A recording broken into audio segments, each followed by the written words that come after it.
We're talking about the United States branching out and building an empire through the Spanish-American War, the annexation of Hawaii, and now we want to talk about what they're doing in Latin America, or what we would call Central and South America.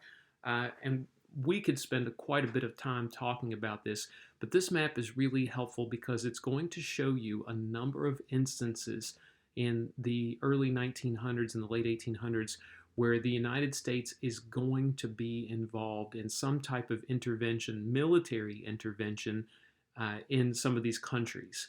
And the reason why is obvious, mainly for the resources involved. And the United States also doesn't want Europe coming over here and doing any more colonization. They're trying to close off the Western Hemisphere to European powers. And so you can see they're going to get involved when they have to with the U.S. military. Now, even though they do intervene militarily in some situations, the United States is more working on exploiting Latin America through a favorable balance of trade. The United States will get some of these resources, these raw materials, and try to sell back goods, finished goods, or various services in return for that. But the value of the goods and services that we're returning to them is typically way more than the raw materials that they provide to the United States. And so the United States, even when they're not getting militarily involved, they are still influencing through business. Later on, in the early 1900s, William Howard Taft, his people would call it dollar diplomacy. That basically you use trade as a weapon to get what you want from these particular countries. And this is also one of the reasons why these countries don't always have the best relationship with the United States even today, because the United States has done quite a bit of intervention. You see one of the things down here that the United States does, if you look at Panama, which is right above Colombia, you can see it says a support of revolution. Panama used to be part of Colombia, and the United States had a deal to create or build the Panama Canal. And Colombia changed its mind and they wanted more money from the United States to build the canal. And what happens as a result of that is the United States gets angry, so they actually encouraged and supported the revolution of Panama, the region of Colombia that is going to become the country of Panama. And so that's pretty messed up in a way. And once Panama gets its independence, we are going to negotiate a nice deal with them for us to build the Panama Canal, which, remember, changes the way that we do transportation. So the United States is involved quite a bit in Latin America, not just for our own purposes or to get the resources, but also to keep Europe's hands off them. The same thing was really true with Hawaii as well. We justified annexing Hawaii because if we don't do it, someone else will, and the someone else we were worried about was really Japan. So the United States is going through this heavy period of industrialization. They're trying to become not only an economic giant, but a military giant, to be considered one of the top powerful nations in the world. All right, now we want to move on to the last nation that we're going to talk about in this particular chapter, and it's a unique nation. It's a nation without a homeland, the Jews, the ancient Hebrew people. And we want to briefly tell you about the Jews in the ancient world. What you see here is a map of the Middle East, the Mediterranean region, North Africa, and Europe. And so if you look right where Africa is, at the northeastern part of Africa, where Egypt is, you see right across from Egypt there is a little region in the Middle East that's shaded red there. In fact, this is an old map of what the Roman Empire controlled at its peak.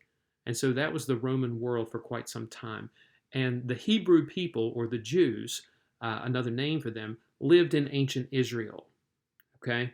And so you probably have heard stories at some point, either through a church or through history, that the Jewish people are enslaved in Egypt. They get out of there for a while. They have their own kingdom for a while. But eventually, the area we know as ancient Israel comes under the control of the Romans. And the Roman Empire got frustrated with this region because the Jews did not like the Romans at all. And they tried to revolt. And that was a mistake for the Jews because they were punished heavily for it. Right around 70 AD, about 30 years after the crucifixion of Jesus, the Jews revolted against Rome, and Rome violently put down the Jewish revolt. And in doing so, they made it a point to try to kill almost every Jew possible. They wanted people to know that revolt was not going to be tolerated within the Roman Empire. Now, the remaining Jews who aren't wiped out by the Romans are going to scatter to different parts of the world, particularly in Europe. Okay?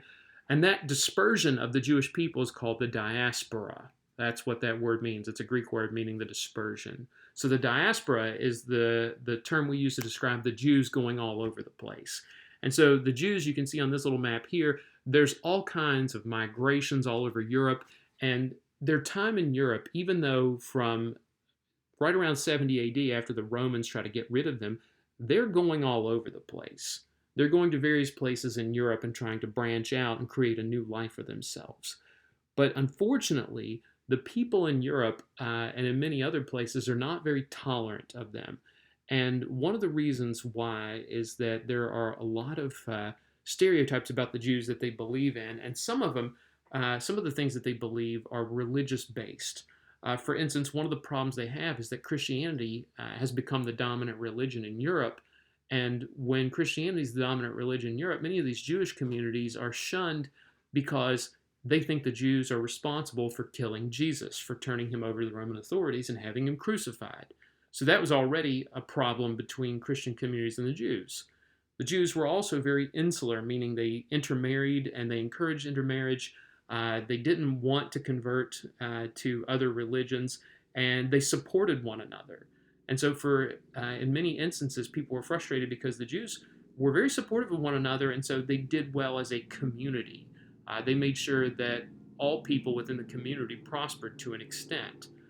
Bad stereotypes started evolving that the Jews were somehow in charge of all the banking industry and the money, and that they were hoarding it for themselves.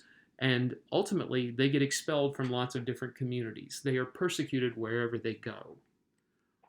In the late 1890s, there's something that Jews start called the Zionist movement. And if you don't know, Zion is the biblical term for the city of God. And the Zionist movement is a movement to return to the Jewish homeland, to ancient Israel.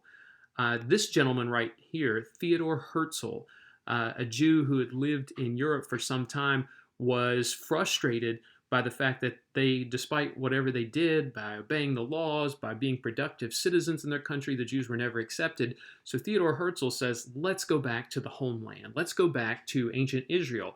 After all, God promised it to us. Well, Theodor Herzl gets people starting to believe this, but there's a problem. What you see here, if you look at this map in the late 1800s here, the area that we would know as Jerusalem, or the area that we would know as ancient Israel, you see Jerusalem on the map on the Arabian Peninsula. That area is controlled by the Ottoman Empire. That's a Middle Eastern kingdom that had been around for hundreds of years at this point. And the people living there are Palestinians. Those are people that call the land now Palestine. And these are Arab people who have lived there since the Jews had pretty much been expelled by the Romans. And these people did not like the fact that the Jews wanted to return to their land. That land, they're like, listen, we've been in this land for hundreds of years at this point. You can't just come back and say, we get to come here. It's going to create a conflict that still hasn't been solved over 125 years later. All right, so keep that in the back of your mind with the Zionist movement because it's going to be important in World War I and after World War I.